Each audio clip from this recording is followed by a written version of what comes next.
A clear understanding of what government is the first line of defense for individual freedom, and the best way to understand government is to look at some examples of government policy at its most outrageous. Asset forfeiture is one of the clearest examples.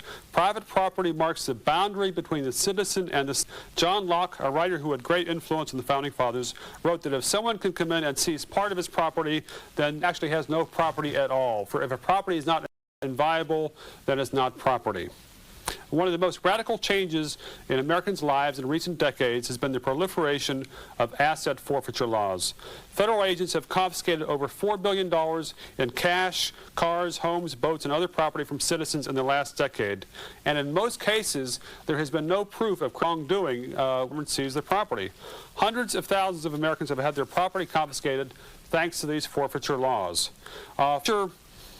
It gives insight into what government's all about because it's an example of naked government power. The government has no duty, no burden to show that a person has violated any law. The only thing a government agent has to do is come in and make an accusation and fill out a form or two sometimes and then seize the property.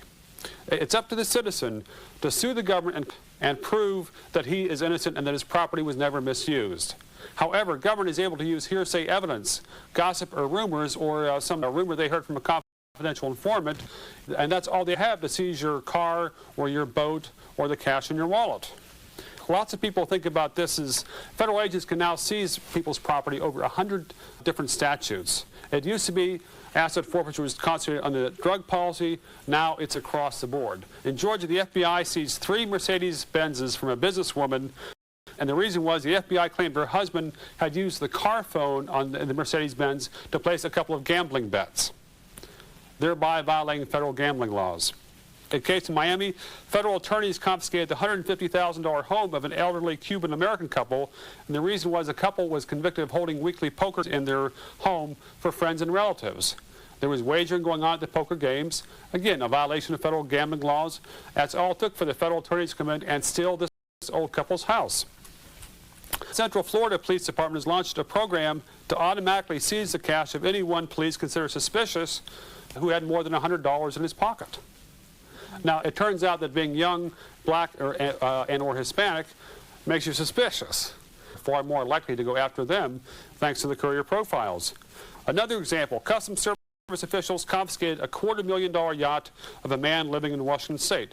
His crime, he had sailed to Cuba and given away 15 cartons of dried milk and other care packages to a Cuban group that was trying to feed the hungry. Customs officials claimed that this was a violation of the Trading with the Enemy Act.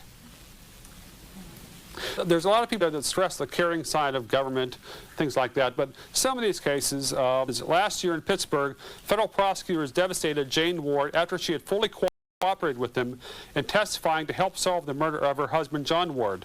Prosecutors at some point in the investigation decided that John Ward had been a drug dealer and that all of his previous income was drug profits, even though much of the couple's wealth was from her own business, which she had documented and justified.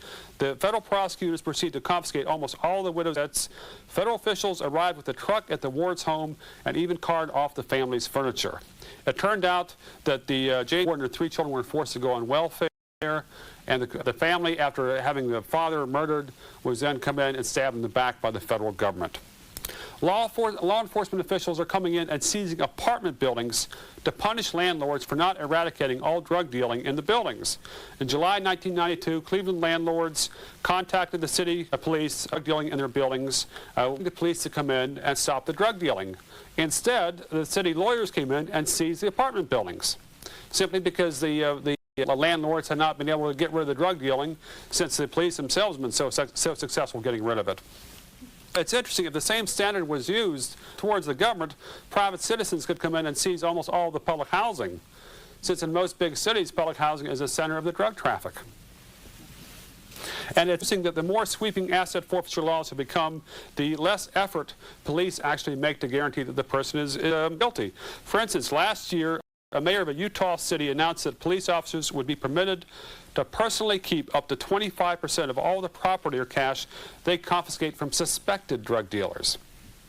This is a great incentive program. It'd be difficult to design anything that had more overt contempt for due process, the Bill of Rights, or anything. But it's good to the mayor, and it made him look like he's tough on drugs, so he basically gave his policemen a license to steal.